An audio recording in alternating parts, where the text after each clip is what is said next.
At the Horns of Hattin, the Templar Knights had been singled out by Saladin and almost eliminated from the Holy Land. But in their short 60-year existence, the Templars had constructed an enormous support network throughout Western Europe that provided the front line with men and supplies.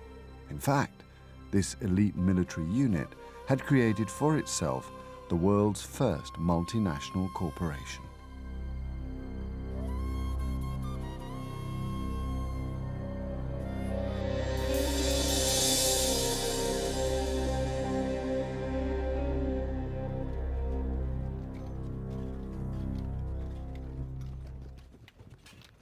Since the Order of the Temple had first been established early in the 12th century, it had set out to attract recruits and raise funds. Although an individual knight could own nothing, he still needed horses, weaponry, and servants if he was to carry out God's work effectively.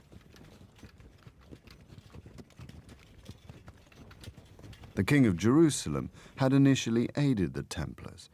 Among the many reasons for doing so was the knowledge that visiting pilgrims brought much-needed income to the fledgling Crusader states. Pilgrims required food and lodgings, they paid road tolls, and they brought gifts. From the very beginning, the Templars were entirely comfortable with the economic realities of serving God in the Holy Land.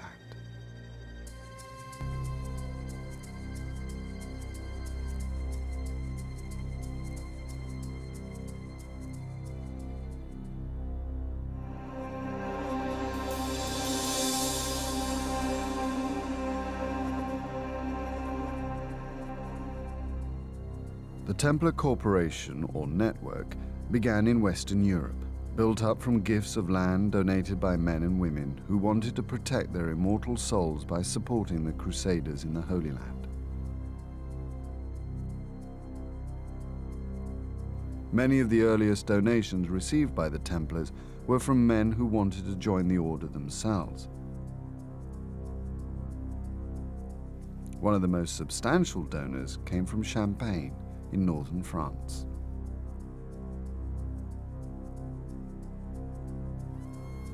Hugh, Count of Champagne, joined the order in the 1120s, and he was one of its earliest important patrons. But once he joined the order, he lost the status that came with being an important territorial ruler. He had to abrogate his own will to that of the master, and he had to live the life of an ordinary knight. So one gave up a considerable amount in terms of status and in material comfort in order to become a Templar. But if you sincerely believe that what really matters is your immortal soul and not your short and transitory life on earth, then it would be seen as worth it.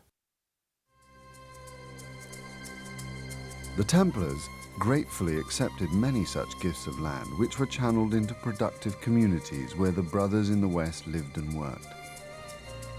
It was these communities, called preceptories, that became the bedrock of the Templar network.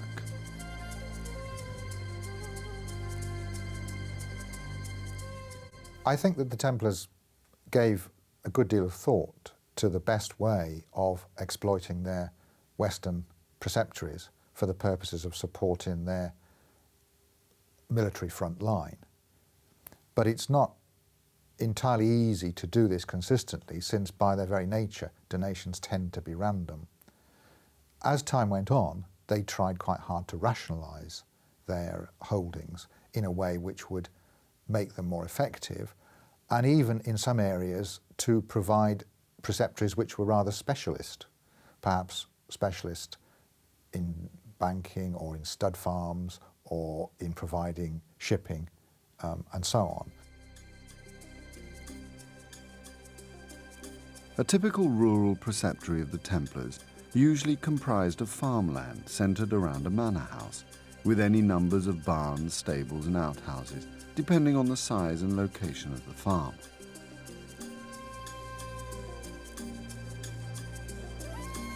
No entire preceptories remain today, but many individual buildings do.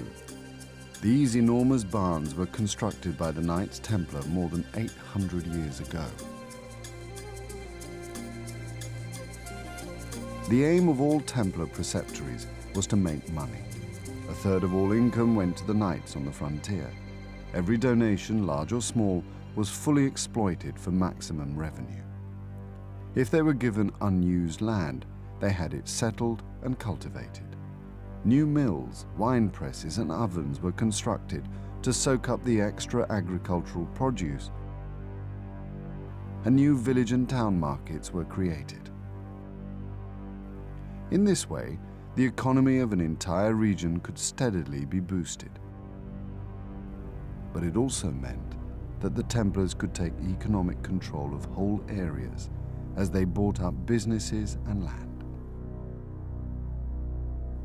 In the Champagne town of Provins, the Knights Templar would eventually own more than 70 properties. The Templars were always improving their market position, and their dominance caused considerable resentment among both peasants and landholders. To their rivals, the Templars had one particularly unfair advantage. Their holdings were exempt from taxes or tithes. It was normal for the population, in one form or another, to pay tithes. The Templars were granted an exemption from tithe on the land they acquired, which enabled them to grow perhaps more rapidly than they would have done before. So in that sense, they're not paying the proportion of their income into the church, which you might normally have expected them to have to do. Again, the justification here is that the money is being contributed towards the church, it's been contributed towards the Holy War. I think inevitably, however, when somebody gets a privilege, somebody else objects to the fact that they have a privilege.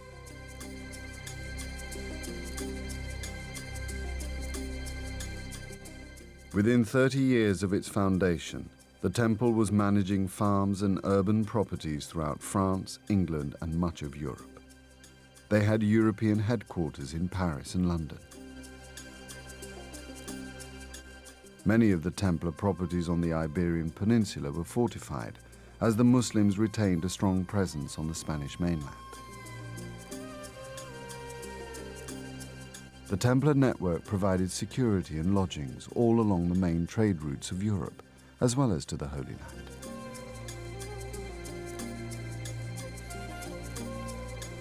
Some of their most important offices were at the main Mediterranean ports.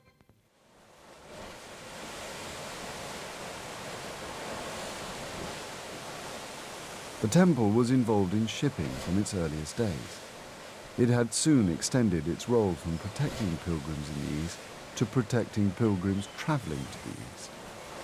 The order constructed an early travel agency, providing pilgrims with not just security, but transport and accommodation. At first, the order had chartered vessels from the great seafaring cities of Italy, but once again the temple decided to improve its market position.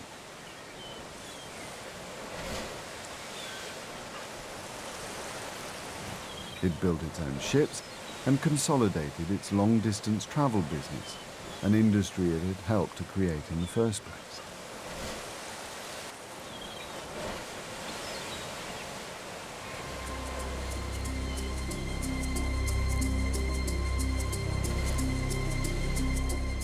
One of the temple's most important income-generating regions was on the main axis linking the Great Mediterranean and Northern European trading zones.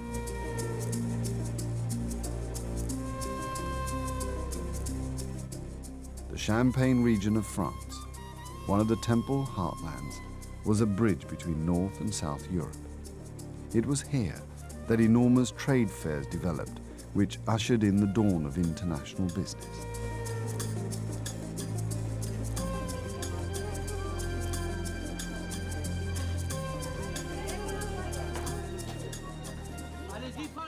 The great trade fairs of Champagne saw the exchange of goods from all over Europe, which the Templars could not fail to benefit from.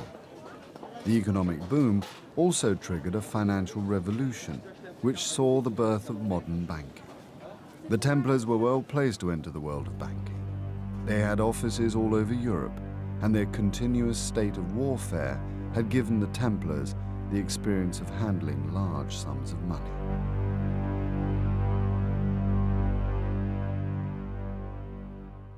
One of the reasons why the Templars were effective bankers was that people trusted them. And they trusted them not only because of their integrity, but also because they had the physical means to defend the money which they held. They had castles and they had armed men who could accompany any movement of actual specie if that was required. And they maintained their reputation for paying when required and for honest dealing. And in that sense, therefore, the Templars were successful as bankers. The Templar Bank in Paris performed most of the functions that one would associate with a modern bank. It made loans, you could deposit money there. It actually had an open cash desk, which was open many days of the year, particularly when it was most needed at times when payments were being made at the end of the harvest and so on. It kept separate accounts for people. It was involved in the transfer of currencies. It was involved in investment. So most of the functions you would associate with a modern bank can be seen at least in the Templar banks in Paris and in London, and also in a number of other places as well. They also perhaps went beyond some of the functions of a modern bank, and you could say that they were performing functions you'd associate with a modern accountancy firm, in that they would audit the accounts of the King of France, for instance.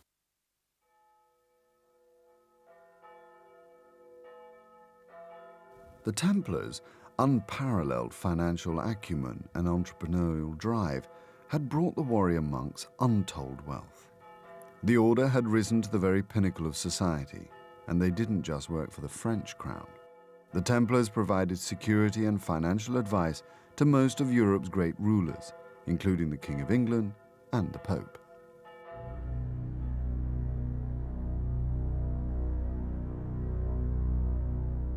But for many observers, there was a difference between what the Templars were supposed to be, poor knights of Christ battling with the infidel, and what they appeared to be, hugely wealthy aristocrats with royal connections.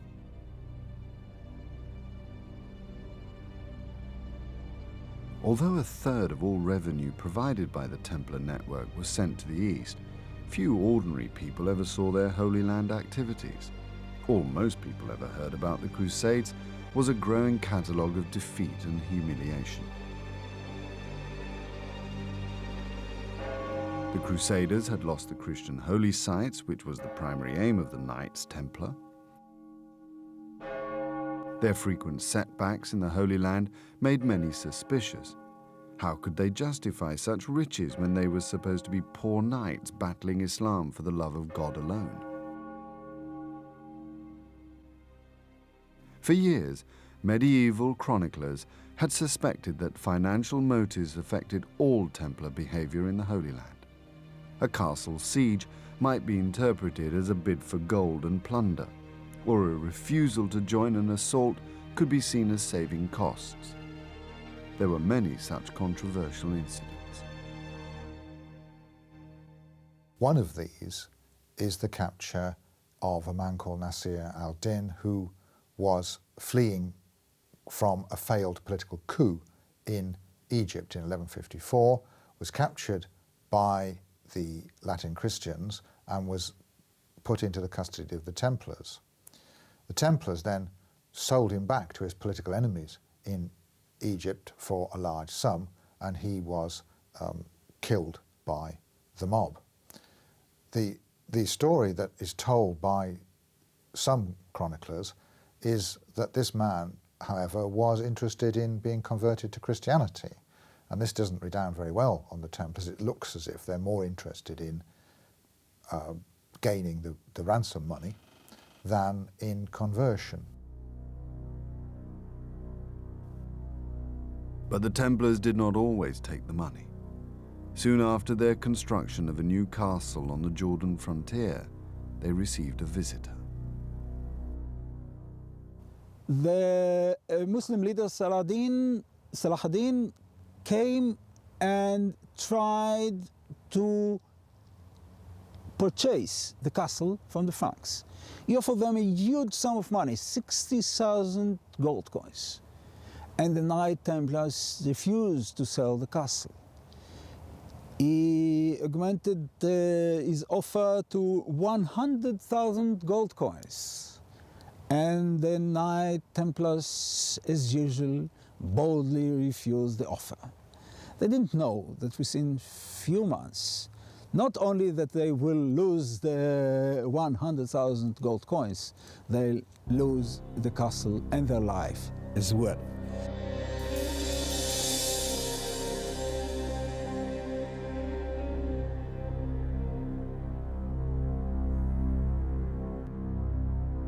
The Templars' obsession with raising money was well founded, and their cautious policy in the East was based on a simple formula.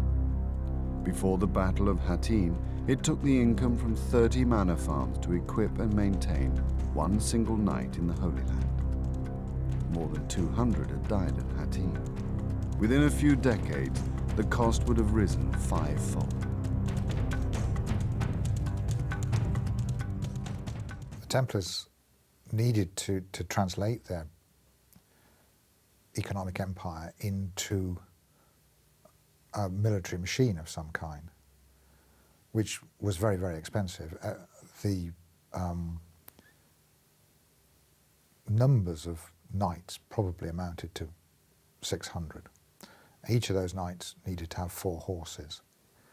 In addition, there were probably another 2,500 sergeants or serving brothers, some of whom fought, and many more people who acted as part of the general support system, like squires, servants, cooks, and also a limited number of clerics. So there's a large number of men and horses and other animals that you needed to pay for. So the costs of this are immense, which is why in the 13th century the Templars have got to exploit their lands to their fullest extent. This in turn, of course, can sometimes lead to unpopularity, particularly if there's no military success to show for all this vast expenditure. But like most military machines, it seems as if money is being thrown down a bottomless pit to those people who are being forced to pay for it.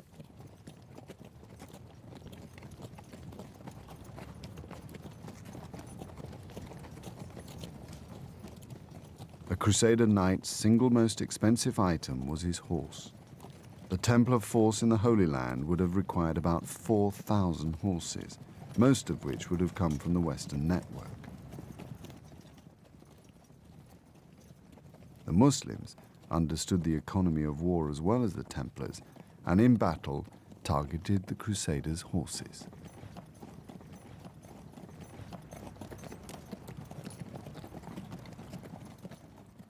In some of the sources, even at the contemporary sources, the Turkish and Saracen habit of attacking the horses was regarded almost as unsporting.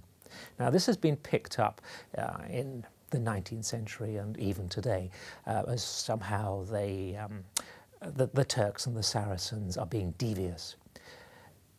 I have to say this is somewhat unfair because they're entering battle to win the battle.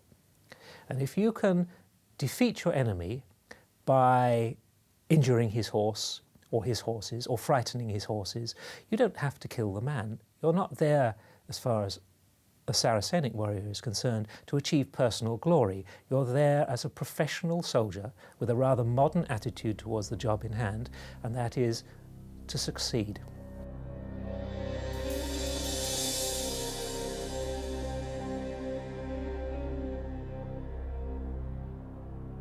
Saladin's capture of Jerusalem had triggered a wave of crusading enthusiasm throughout Europe.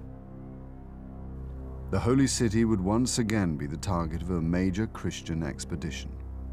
For the Templars, the new crusade was the first opportunity since Hattin to translate its massive economic resources into a military machine.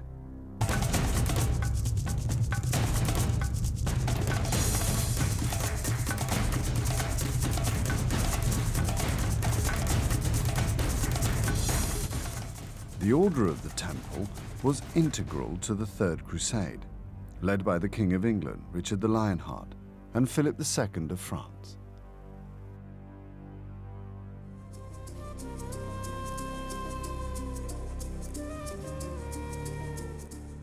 The remnants of the Crusader state in the Holy Land on the arrival of the Third Crusade existed around the three remaining cities, Antioch, Tripoli, and Tyre, all supported by sea from Sicily. Richard joined Philip II and the resident Crusaders already besieging the port of Acre, which they captured in July 1191. The Crusaders then began the march on Jerusalem and set off down the coast. A fleet shadowed their every move, providing supplies and reinforcements. The army was constantly harried by Saladin's forces, but the Crusaders made progress, clawing back Haifa and then Caesarea.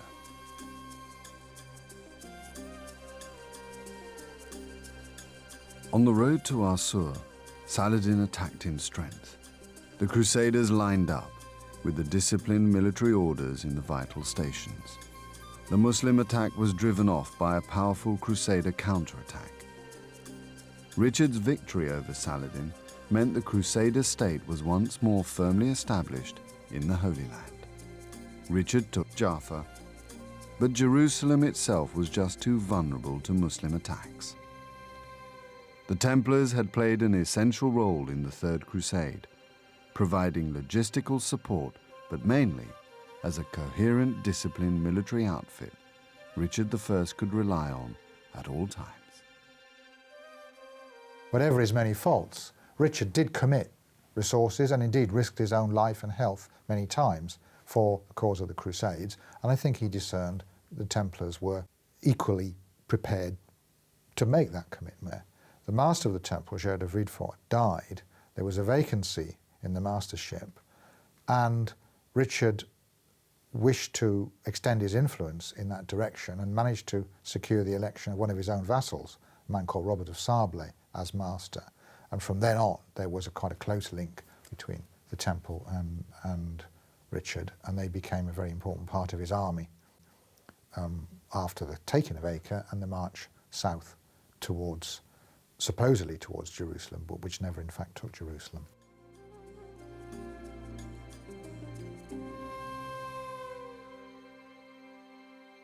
Richard the Lionheart had travelled to within sight of the Holy City, but, taking advice from his military advisors, including the cautious Templars, he had decided not to risk an attack on the city. 1 year later, Richard negotiated a treaty with Saladin, which allowed Christian pilgrims to visit the Church of the Holy Sepulchre.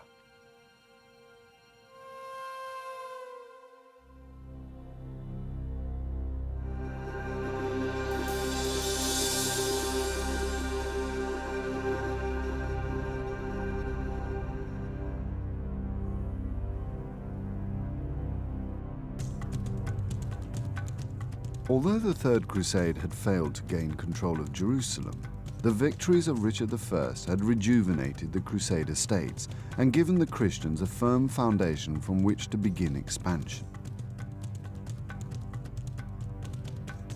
The Templars immediately began an enormous building program that would continue for decades. The Templars created their new headquarters in the port of Acre, which became the new capital of the Christian Holy Land for the military orders and the Italian trading cities. Much of the Hospitallers' compound exists today, but little remains of Acre's Templar quarter. This enormous tunnel, constructed beneath the city, is just one testament to the effort and resources the Knights Templar must have invested in the East. When Saladin died in 1193, the Islamic world once more crumbled into disunity. Islam's failure to unite against the Christians would buy the Crusaders much-needed breathing space. But the Christians could never entirely rely on Muslim divisions. For the Templars, recent success came with a price. The massive investment needed to man and fortify the newly recovered lands meant expanding the network, a corporation that was growing ever more unpopular.